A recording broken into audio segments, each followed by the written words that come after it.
vous remercie pour votre réponse. Un autre sujet, c'est sûr, la partie fonctionnement et financement de l'audiovisuel public, notamment de France Télévisions. Depuis le début de la commission d'enquête, on en a parlé allègrement. Ça a été reproché par M. Etienne dans son propos liminaire, alors que je pense que le fonctionnement et le financement sont des sujets fondamentaux. Et vous pouvez considérer que c'est anecdotique qu'il y ait 31 hauts cadres payés plus que le président de la République chez France Télévisions, qui gagnent plus de 200 000 euros, que c'est anecdotique qu'il y ait une cinquantaine de cadres qui bénéficient d'une voiture de fonction, que le salaire moyen chez France Télévisions soit de 72 000 euros, ce qui les place parmi les 9% des salariés les mieux payés en France. Vous pouvez peut-être considérer que c'est anecdotique que 14 semaines de congés payés soient attribuées à des journalistes de Radio France, que des suites au Majestic à Cannes soient attribuées à des dirigeants de l'audiovisuel public comme Delphine Ernotte à 1 700 € la nuit. Vous pouvez expliquer ou penser que c'est anecdotique de dénoncer une entreprise au bord de la faillite qui, par exemple, rénove une piscine du CSE pour 1 million d'euros sur fonds publics. Tout ça, ce sont vos propos en propos liminaires. Je les regrette parce que je pense que la légitimité de cette commission d'enquête, c'est aussi de faire toute la transparence sur l'usage des fonds publics. Et je pense que des millions de Français soutiennent cette exigence et ces questions qui appellent à la transparence. Bon, ma question ne vous concerne pas, Monsieur Etienne, mais je me permettrai, effectivement, je me permettrai de vous répondre. Simplement, alors je vais vous poser la question à tous les deux. Comment est-ce que vous estimez ces gabegies, ces dérives financières que la commission d'enquête a mises en lumière depuis le début de nos travaux à peu près fin octobre? Est-ce que vous pensez que c'est un fonctionnement sain du service public de l'audiovisuel? Alors, je vais vous demander pourquoi vous travestissez mes propos. Mon propos liminaire, c'est justement de dire que tous les sujets que vous venez d'évoquer n'étaient pas des sujets anecdotiques. Mais que moi, personnellement, entre ces deux univers des médias traditionnels et des médias de demain, qui sont en train de grignoter les premiers, je me dis effectivement, mais Monsieur le Président m'a expliqué que ce n'était peut-être pas le sujet de cette commission, effectivement qu'il y avait des questions qui me semblaient plus importantes. Mais l'utilisation de l'argent public, c'était un sujet essentiel. Et non seulement je n'ai pas dit que c'était anecdotique, mais j'ai dit strictement l'inverse. Donc, Monsieur le rapporteur, je trouve... Il y a un replay. On regardera les images. Et vous les regarderez. J'ai dit strictement l'inverse. Donc, en revanche, ce que je trouve dommage, c'est que ces questions, vous les avez posées quasiment à chaque audition de cette commission, que des réponses vous étaient apportées, mais que vous voulez, mais c'est pas un refrain d'une chanson, mais que vous voulez, malgré les réponses qui vous ont été faites sur tous ces sujets, vous voulez citer à nouveau ces mêmes questions. Y compris aux gens qui ne sont pas en responsabilité, c'est-à-dire Hugo et moi, sur ces questions, les voitures, le salaire moyen. Alors, vous voyez ce que je veux dire? Bon, je propose, monsieur c'est des sujets importants. C'est des sujets importants, mais je ne dirais jamais que ce sont des sujets anecdotiques, c'est de l'argent public. On va avancer. Quelle est votre position, du coup, pour répondre à la question sur tous ces faits qui ont été clairs? Bon. Et pour répondre, effectivement, le micro, pardon, pour répondre à ma question précisément, quelle est votre impression, vous qui avez été une grande figure de l'audiovisuel public, quand on soulève autant de lièvres sur des gabegies fondamentales de l'audiovisuel public, quel est votre avis sur le sujet? Je ne suis pas la personne la mieux placée et en responsabilité pour vous répondre. Je ne suis pas président de France Télévisions, vous l'aurez remarqué. Mais en revanche, dans vos échanges que j'ai suivis avec beaucoup d'attention, et encore une fois, je trouve ça passionnant que les Français puissent voir en direct le travail comme ça d'élus sur des sujets aussi essentiels. Parfois, je n'ai pas été convaincu par les arguments. Quand vous parlez, par exemple, je prends qu'un exemple, de la quarantaine ou la petite cinquantaine de véhicules à disposition d'une entreprise de 9000 salariés, moi, pour avoir échangé sur le sujet avec des viewers qui travaillent dans des entreprises, le rapport entre le nombre de voitures et le nombre de salariés, il est plutôt très en dessous de la norme. Et puis, surtout... Monsieur Etienne, pardon. Je propose qu'on avance. Ça appartiendra aux députés de décider si c'est des manquements ou pas des manquements. Moi, je pense qu'on peut faire autre chose, et je dis au rapporteur que de vous demander de réagir à la commission d'enquête, parce que franchement là on s'éloigne du sujet. Vous êtes bien aimable de commenter notre commission d'enquête. Je pense que voilà, mais je pense que vous avez eu un propos liminaire, je vous ai répondu, monsieur le rapporteur vous a répondu. On ira au bout de cette commission d'enquête, chacun pensera ce qu'il veut.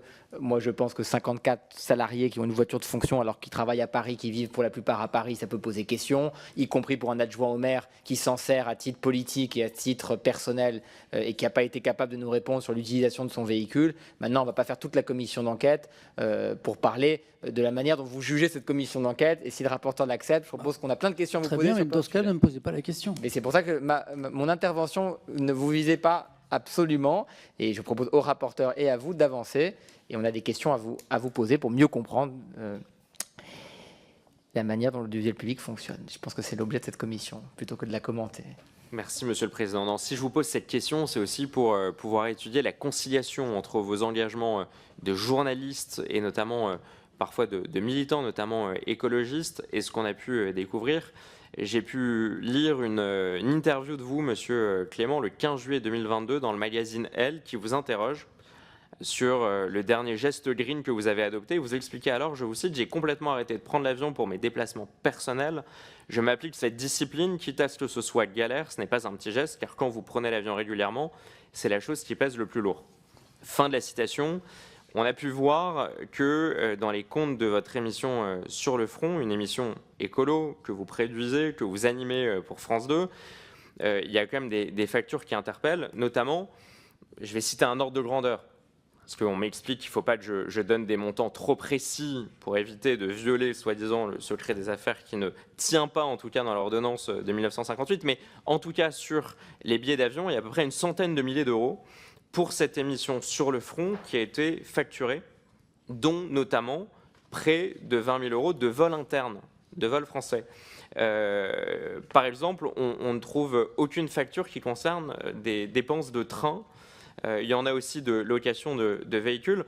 Comment est-ce que vous expliquez ce décalage entre, et c'est louable, une exigence personnelle de ne pas prendre l'avion, vous l'expliquez dans une interview au magazine Elle, et en même temps, pour le service public, sur les comptes qu'on peut lire, des lignes importantes, plus d'une centaine de milliers d'euros, qui concernent notamment des dépenses d'avion, notamment des vols internes. Alors sur l'absence de train, ça je peux vous confirmer, monsieur le rapporteur, que soit c'est une coquille, soit vous n'avez pas bien regardé, mais la grande majorité des trajets pour cette émission se font évidemment en train, puisqu'on tourne l'essentiel de nos séquences en France. Il y a évidemment une différence entre ce que j'essaye de m'appliquer dans ma vie privée, notamment pour mes vacances, en réduisant le plus possible le recours à l'avion, et ce qui est rendu obligatoire par un travail d'enquête et par une émission d'investigation qui doit notamment remonter des filières internationales. Je vous donne un exemple très concret, celui de l'émission d'hier soir. Je ne sais pas si vous l'avez vu, monsieur le rapporteur. L'émission d'hier soir, je ne sais pas si vous l'avez... Non, vous ne l'avez pas vue. Je vous invite à la regarder parce qu'elle est vraiment très intéressante, où nous avons notamment remonté une filière d'exportation illégale de déchets électroniques français. En l'occurrence, nous avons retrouvé des ordinateurs de la collectivité du département des Bouches-du-Rhône en Afrique, au Ghana, à proximité d'une énorme décharge sauvage. Pour faire cette investigation et démontrer par les faits et faire notre travail de journaliste que ces déchets avaient bien été exportés illégalement en Afrique, puisque c'est illégal, hein, la loi européenne impose que les ordinateurs hors d'usage ne soient pas exportés en dehors des pays de l'Union européenne et de l'OCDE. Et bien évidemment, nous devons envoyer des équipes au Ghana pour filmer et pour récolter les preuves. Donc il est indispensable par moment d'avoir recours à l'avion pour compléter ces enquêtes, mais elles ont toujours un lien avec la France. On ne part jamais à l'étranger pour se faire plaisir ou faire des belles images. On remonte des filières et on envoie des équipes à l'étranger quand c'est nécessaire pour démontrer par A plus B une situation sur laquelle on enquête. Et je pense qu'on pourrait nous faire le reproche inverse, à savoir de nous contenter de récupérer des images que nous n'avons pas filmées nous-mêmes par des gens que nous ne connaissons pas, sans aller vérifier sur le terrain pour des enquêtes aussi importantes. Voilà, mais en tout cas, ce que je peux vous assurer, c'est que sur les trains, enfin, on vérifiera les documents ensemble si vous voulez, peut-être qu'il y a une erreur ou une absence d'information, mais la grande majorité des tournages en France se font en train. Et juste pour que vous ayez une idée, on a entre 4 et 5 tournages chaque jour, parce qu'évidemment on produit une émission inédite de 52 minutes tous les mois, et donc on a en permanence entre 5, 6 ou 7 émissions en production simultanée, et donc nous avons, au moment où on se parle, des équipes qui sont un peu partout en France pour tourner. D'ailleurs, j'aurais dû, si j'étais pas là, être en tournage aujourd'hui. Donc évidemment, nous avons parfois recours à l'avion parce qu'on ne peut pas aller au Ghana en vélo, on ne peut pas aller en Amazonie pour montrer l'impact de la déforestation importée, on ne peut pas y aller à la voile, et on ne peut pas aller au Bangladesh pour l'exportation illégale de certains déchets plastiques à la rame. Donc voilà, nous avons recours à l'avion quand c'est nécessaire, mais ça n'a pas vraiment de comparaison possible avec le fait, moi personnellement, Hugo Clément, de prendre l'avion pour aller à l'autre bout du monde pour un week-end, quoi. C'est pas tout à fait comparable. Voilà.